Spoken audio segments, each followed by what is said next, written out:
Okay, everyone. Well, I want to welcome you to this Q&A with the director of this very powerful, I think very important film, Sam Soko. Before we begin, and I really introduce him to you, I want to say as those of you who watched the film tonight noticed, we had a little technical difficulty and the film ended about 10 or 15 minutes early. And no, we did not do that to force you to come here to this Q&A where we would give away the ending. But we're sorry that happened. It's being fixed now, and you can go back and catch the last 15 minutes pretty soon. And you'll have 24 hours to finish watching the film. And I really do encourage you to, to get to the ending. And we will save our discussion of the ending till the end of the Q&A. So if any of you are really don't want to be spoiled, you can check out early. But anyway, welcome again to this Q&A. I'm Michael Dembro. I'm one of the founders of the festival. Sam, we've been around for 31 years, Wow. bringing this each year. And we've had many directors come to Portland to meet with our audience members. Obviously, we can't do that this year, but maybe for a future film, we'll be able to lure you to Portland and see you in person. I think people will, when they get to know you tonight, I think they're going to definitely want you to come back with your next film. So let me just, before we get started, say, Sam, I need to confess to you that this is a film about politics. And before you say things that are too terrible about politics, I myself am a senator here in Oregon. So be careful what you say. And I actually was not planning to do this Q&A tonight. It was going to be by, one of our friends. His name is Moussen Mboup. He's actually originally from Senegal, but he's been living here in Portland for a while. And he ran for city council in one of our suburbs, and he won. He is now a city councilor. Oh, wow. Yeah, but unfortunately, he had a medical emergency. He's in the hospital now. But God. he is, I just learned today, he's doing much better, and we expect a full recovery. But I jumped in, one politician to another, right? Here we are. Anyway, everyone, it's really my pleasure to introduce the director of tonight's film, Sam Soko. Those of you who watched it, I'm sure you really appreciated it. I certainly did, and look forward to hearing more about it. Sam is coming to us direct from Kenya. He's right now in the west of Kenya. It's 8 o'clock or so in the morning there, 8:15, and we are here 9:15. And yet through the wonder of the internet, here we are live. So Sam, I wonder if you would tell us something about your background, first of all, and what led you to make this film, and then we'll get into some of the details. Thanks so much for having me, Michael. And yeah, there's so many things to say in the sense of that. I'm sorry for your friend. I pray that he gets better. And I'm again very honored to share the film, and I'm really sorry for the film cutting off at 70 minutes. But there's a lot more to catch, so make sure you watch it. And yeah, so my background is in storytelling in a simple way. I started off in the theater and kind of stumbled upon film, particularly documentary, and I'm in love with documentary in so many aspects of it. And it wasn't my plan to do a feature film off the bat, because in the beginning, I think this started off as a short video, a short film. that was supposed to be used as kind of like a manual of people who wanted to protest or speak up or do something. The idea was to film an activist at the time, and at the time Boniface Mwangi was one of the biggest activists in Kenya, and his protest really kind of stood out. So the idea was to film those protests and kind of capture them in 5-10 minutes and put them on the internet, and others who may want to protest could kind of learn from them.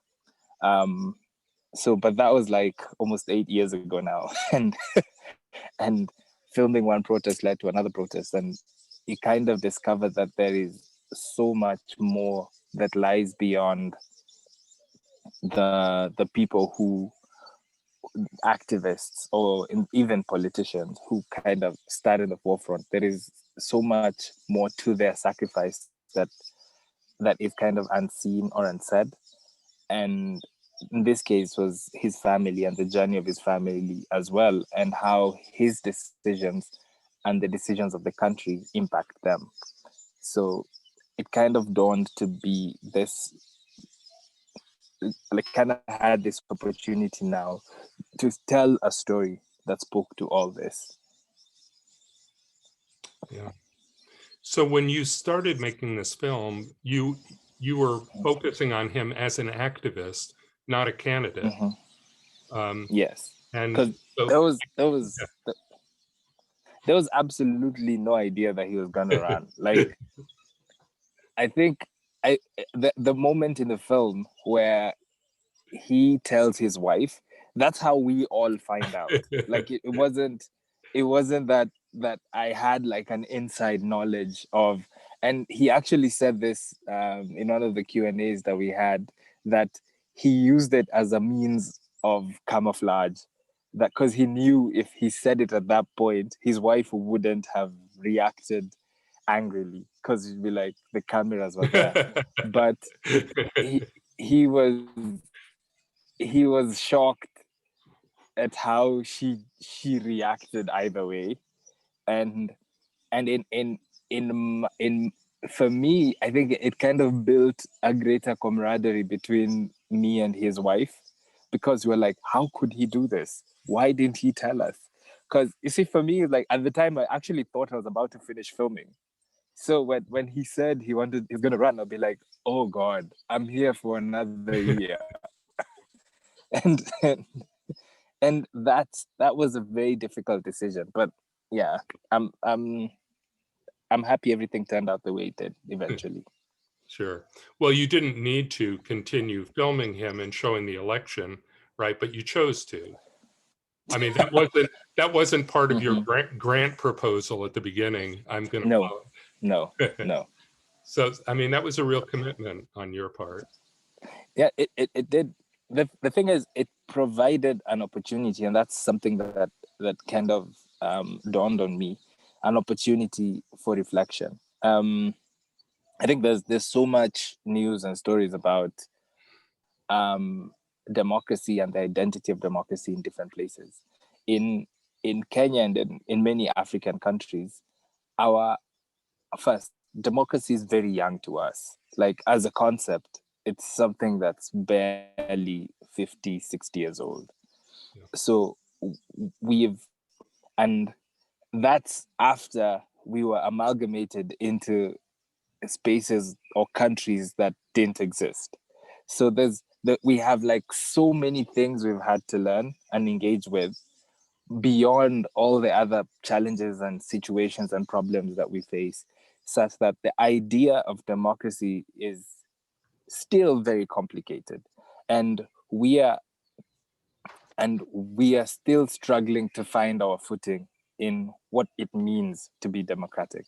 So what the film provided was an opportunity for one of the very few and rare times where the citizens of this country, my country, can reflect on how we engage in democracy, and that's something that I felt that we had to do. Yeah. Yes. No. And you bring us very directly into it. So let's talk a little first, because I'm sure there are people who are not really conversant with the background. But one of the challenges that you just alluded to is, Kenya, as is the case for many African countries, was created by these colonial powers, right? The borders were drawn that way. And so inevitably what that meant was you have a political system with different ethnic groups within the country, and you do talk about that in the film, right? The tribes and the sort of intertribal warfare. I wonder if you would say some more about that, because what's really impressive about Boni is he is breaking with that, right? And his Akweli party is not linked to a particular ethnic group, right? And so the reality of our continent and our countries is barely 100 years ago, some countries in Europe, some people sat down in a meeting in Europe and decided there's this big, huge island in the middle of the earth that we're going to split the way we want to split. They had no care of understanding who's where, who's what the dynamics in those places were. They just split it. So what happened consequently is, after several years where the people in this continent decided that they wanted to self-govern, we found ourselves in a situation where our understanding of history was guided by our colonizer. In Kenya's case, we were colonized by the British, and the British demarcated certain things based on their impressions and feelings of who we are. So they decided that certain communities were meant to do certain jobs, and certain, like, they they basically created a handbook of how to conquer us through dividing us. So the consequence of that subsequently is the leadership that took over the country didn't even try to break down those barriers. What they did, they perpetuated them. And we have grown up in a situation where our communities, our ethnic communities, define who we are. Like, I would want to get married to someone from another ethnic community, and the first question she would be asked is, which tribe is he? Not necessarily speaking to my character as a human being, but using my tribe as a source of defining who I am. We understand how problematic that can be. And in 2007, the worst of us came out, because due to a failed election, we fought each other. And every time after independence, our elections always fought with that kind of situation, particularly because the politicians want to use it as a means of division. I think it's, and I think more than most in the last couple of years, spaces like, say, the United States have come to see how that looks like what it means when politicians decide to take advantage of the things that are highly divisive to make us see each other as enemies. Now, what Boni does, and what the idea with the Kweli Party was that let's have conversations based on policy. As very, it kind of sounds kind of silly, but our politics are not run based on policy. Like, that's policy is like the third most important thing or fourth most important thing that people would have a conversation about. You're like, what are we going to do about the education system? That's not a conversation we have. The first conversation we have is, what tribe are you? And who are you going to vote? Are you going to vote for this person who's from this tribe, or this person who's from this tribe? And that becomes problematic, and is hugely problematic. And that's what Boniface was running against. He actually inherently was running against his own tribe in a place where his tribe was the majority. and he was running against someone who comes from his tribe as well, and again with very different policies and conversations, and telling people all these things doesn't matter. And one place that I think, whether, so that it's not a spoiler, whether he wins or loses, it becomes irrelevant, because the question is, what can the people ask themselves important policy questions beyond the ethnic division? Right. Yeah. And, as you mentioned in the film, what's even more ironic is that the people who are running for the top jobs are the sons of those who founded the country, right? Or relatives of them. So not only is it, hard to break out of the ethnic group, it's also, it becomes a big family kind of fight, as it were. And yeah. And they're not enemies. Like that's the thing. As in, their kids go to the same schools. They're all, in fact, right now they're like the best of friends. Like that's the most ironic, hilarious thing. And the the reality is, conversations on development in places like Kenya kind of deflect from the challenges that we face: unemployment, poverty, inequality.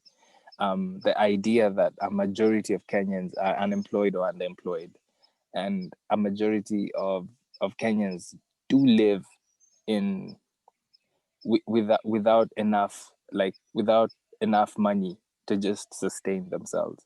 So the political conversations are more deflective, but it's important. I think it was important for the film, and in kind of how we were telling the story, to show this cycle of thinking, in kind of like, we've been here before. This is how this game is played. Not necessarily to be like, this is what you should do, but to be like, this is a statement of history.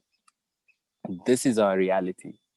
And I think it also ties with the importance of, particularly with in our space, to tell our own stories in our own voices, such that the audiences can be like, I know what he's talking about. So I don't disagree with what they're saying, because it's the truth and we experience this truth. And that's very important as well. Yeah. You have the feeling with Boni that, he's someone who's like starting from square one, right? He, in terms of wanting to reform the system. Yes, he wants to run on policies, but in the film, you don't really show the policies that, he wants. I mean, he doesn't talk about healthcare. He doesn't talk about this or that. He talks about how we need to talk about policies. We need to make decisions based on policies. So that's what I'm saying. It's like, before you can do anything, you have to have a legitimate system, right? And that's it's so funny how we kind of always struggled when we were putting the film together and sharing the film with audiences who live and work in places, say like in the US, where you have legitimate conversations about policy. And I find myself a lot of the time be like, we are like at square one. We're not, like, before he even has to tell people like, this is what I'm going to do about healthcare, he has to tell them like, can we talk about healthcare? Like that's where we are. And it's like, can we talk about education? And because he'd be like, can we talk about education? And people are like, no, who are you voting for? And like that's where we are. And that's the reality of his campaign. Like the any politician like him who would want to engage in policy doesn't even get to that point, because the electorate are like at the point of, hey, I want us to talk about infrastructure. The next question someone would ask him would be like, which tribe are you? And you see that's so we had to bring the film to our reality and present that reality, so that, because at the core, the film was and is meant for a Kenyan audience. Like, they're the ones who are to watch the film and find a means of transformation. So that is, we made that decision to be like, at least this is where we are, and let's try and build from this point. Right. Yeah. No, it's interesting. We don't have a lot of time, so I won't start talking about the situation here in this country. But so we're not at square one, but there are times where I feel like we're heading back to square one. And, in terms of really focusing on personalities. And, when we think of our former president, what a polarizing figure he was. But he was not really about issues, he was about himself. And I think people's attraction to him, was similar. And Uh, that's the danger. yeah, Like, that's, yeah, and with the thing is, I think with the film that I hope that what I hope it achieves in a couple of senses is, particularly with audiences who are not Kenyan, is a show of, some of us have experienced what you are experiencing or have experienced in the last few years. Like, we've been in that state for our whole existence as a country. Like, African politics and Kenyan politics is big man politics. That's what it's called. It's where it's all about the man and what the man is about. Like, it has nothing to do with the people. It's all about what the man wants, what the man says, and how the man feels. yeah. So the consequence of that is what you guys have experienced. No, really, your film shows that so clearly. And what I think is actually quite remarkable about the film, though, is the intimate look that it gives us, right? The focus on the family and on, and the paradox, that Bourboni, he's fighting for his children. Um, and you see how much he loves his family. That really comes through clearly. But at the same time, he needs to, focus on the country in order to create an environment where his kids can live and thrive. And that, just those personalities come through so clearly. Can you talk about what it was like? I mean, you must have, in a sense, become part of that family, Sam, because they are so I very relaxed in front of you. I'm like, um I'm not only, I was not only like a piece of furniture. I was there for so long, and I think it I had to develop a different relationship with every member of the family. Like, I have a different relationship with all the children. Like, each of the kids is my friend differently. I have a different relationship with his wife and Jerry. I have a different relationship with Boniface.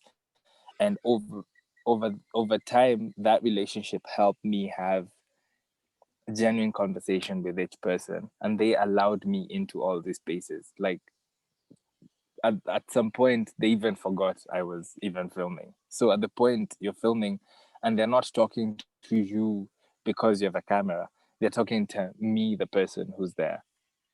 But why that's important is, I feel like it's important to kind of break down some of there's a lot of weight that's given to say the leaders, politicians, activists. They're put on this pedestal where we kind of forget that there are people whom they stand on, and these people face a direct reaction of the decisions they make. I know it's probably different with the US, but when you decided you wanted to run for office, the consequence of that decision is felt by others around you, not you directly, and they adjust their lives in that sense.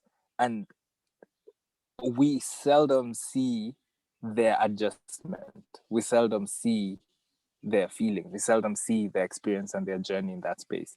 And I felt it's important to celebrate their sacrifice as important as the person who is doing whatever work that they're doing, such that Njeri is an activist in every right as much as Boniface, and she's standing up and keeping and doing so much without, you know, seeking fame or saying this is how I'm feeling or something like that. And it's the same with the kids. So for me, it was important to demystify the hero in this sense and present them as human beings. Right. I mean, this is very much a Kenyan film, but just following up on what you said, that's a very universal kind of message, I think.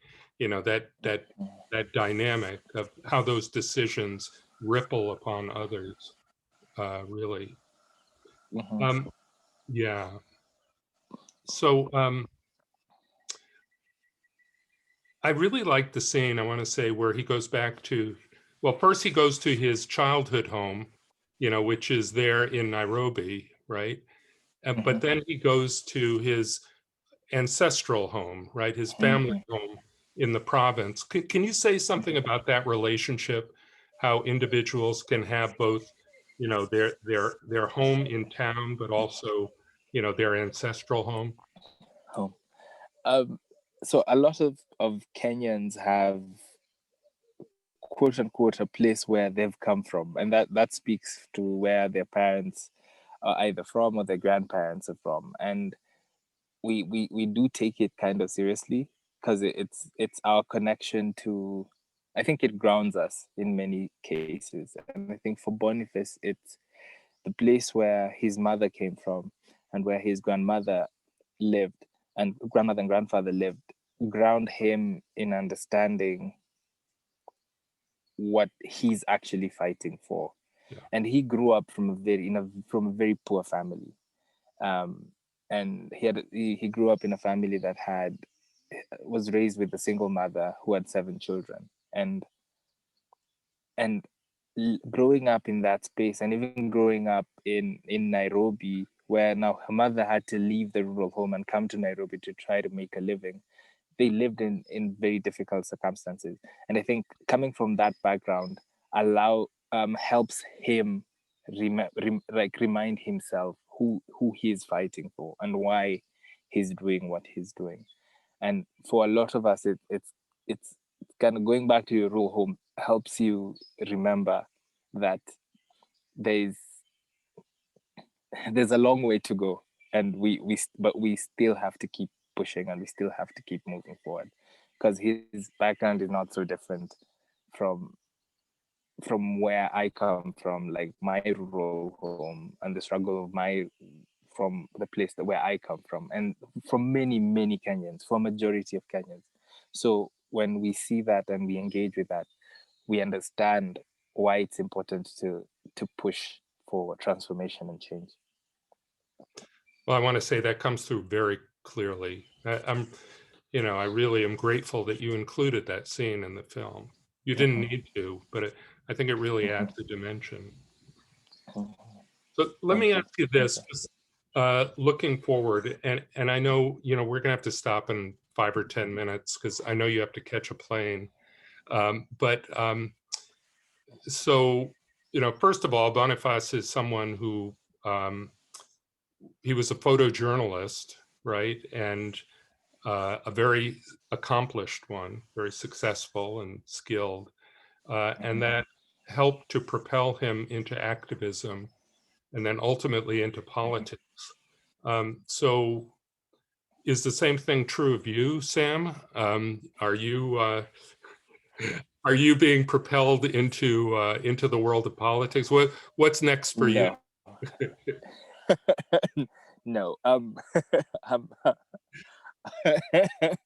I Because I see some you could parallels. I see some you could parallels you here. could I I I do not see myself in any kind of politics. I think I choose to continue telling stories and making films that engage in important and deep and powerful conversations. And I think it, because for me, I feel that's something I love to do, and that's something I want to do and continue to do.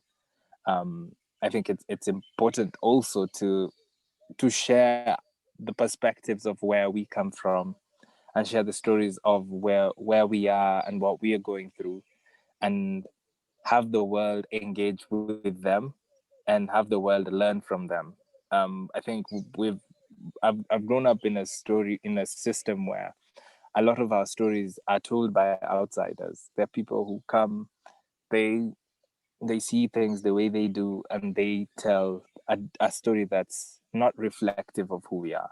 So if there's something that I hope to do and achieve and pursue, at least for the foreseeable future, is that pushing a narrative and telling stories um, in our voice through our eyes. Yeah. Before I ask you about future work, um, this film has been successful outside of Kenya, right? I know you had a lot of success at the Sundance Film Festival, and I'm sure at others.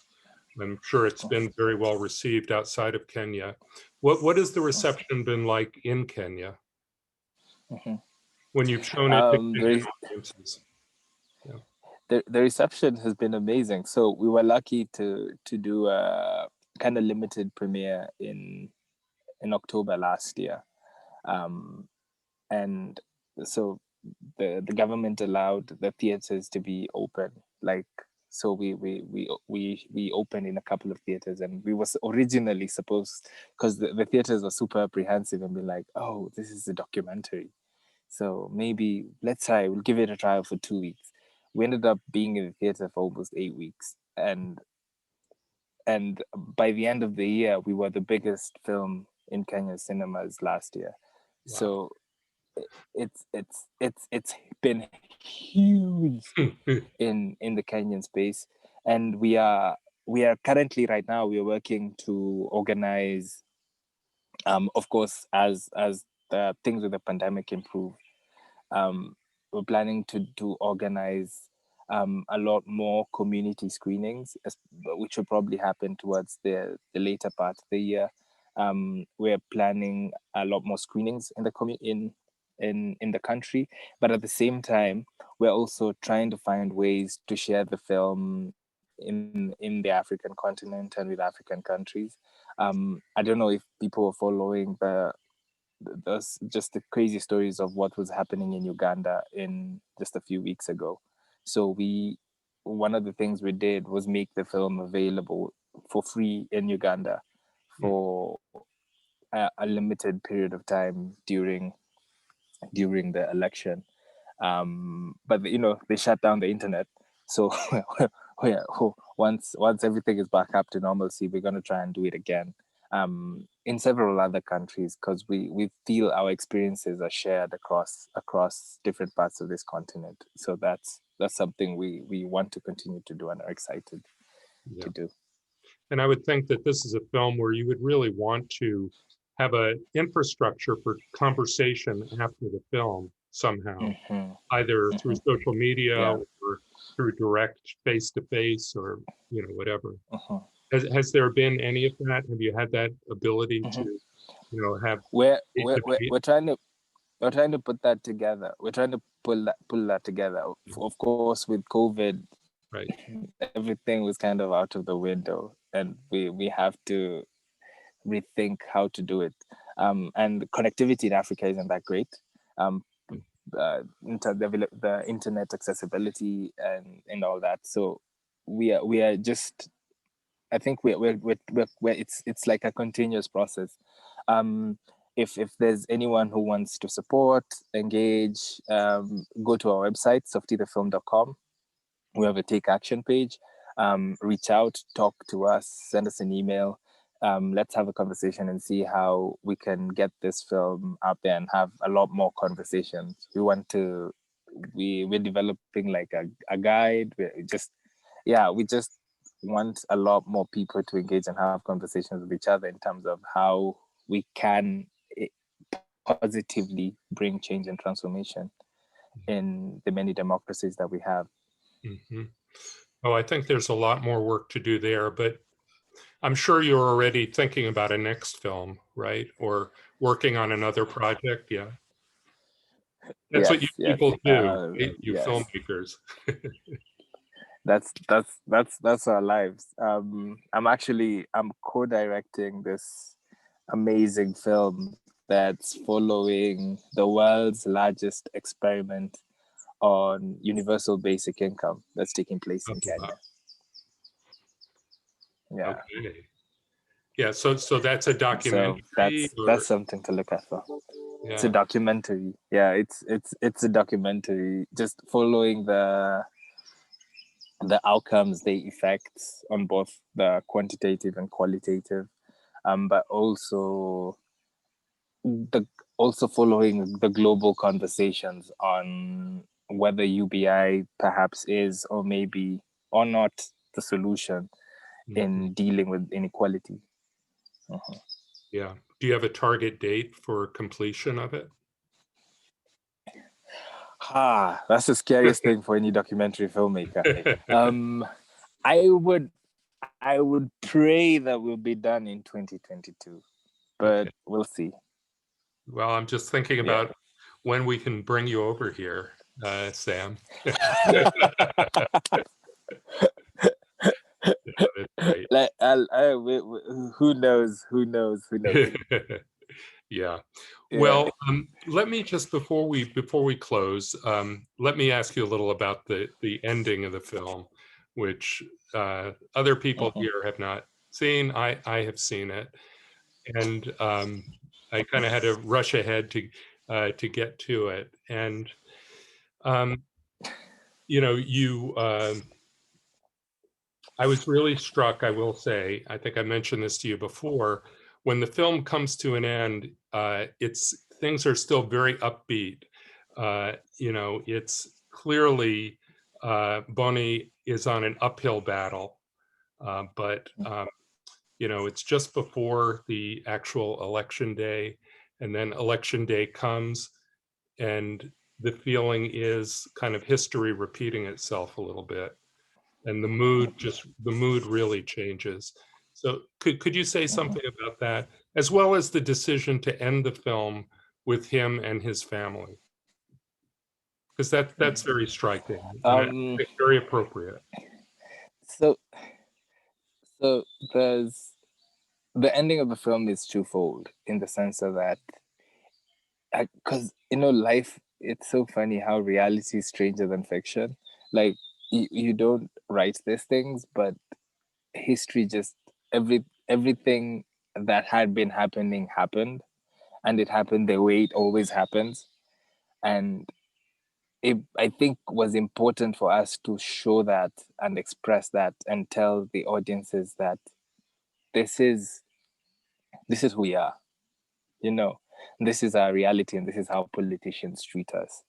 So let's not think that they're going to apply a different formula and expect a apply the same Right. formula and us expect the same different outcome. Yeah. So it was sad the way things ended the way they did, but that was the reality on the political end. But when it comes to Boniface and his wife and family, I think for me it was important to end things as true to life as possible, because the reality of what happened with the country and happened in the election, it it kind of sobered them up in many senses, and sobered him up in realizing that his family is very important, and the main reason why he was doing everything was because of his family. So it's important, I think, even for him to make sure that his family is okay first before all the other things come.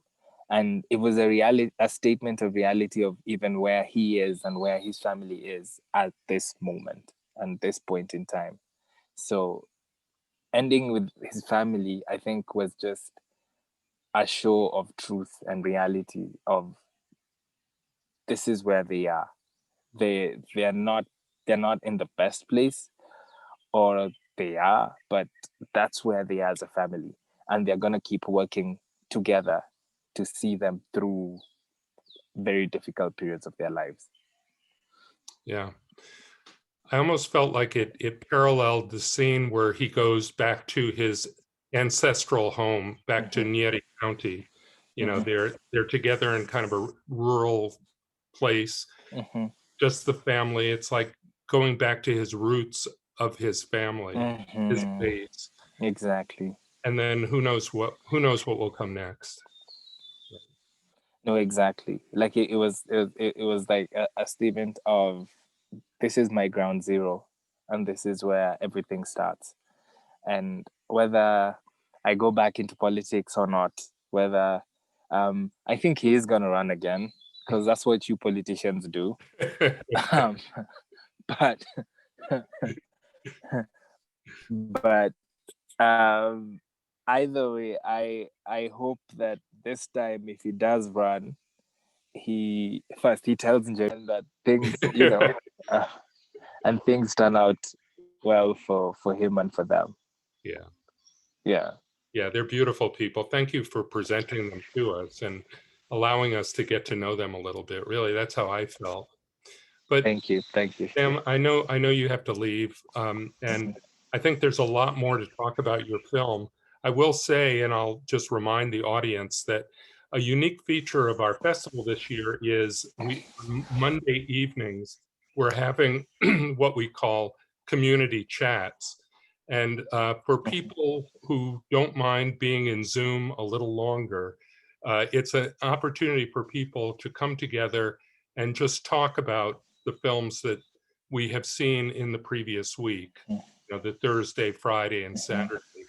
And we did that for the first time this last Monday, and it was very interesting.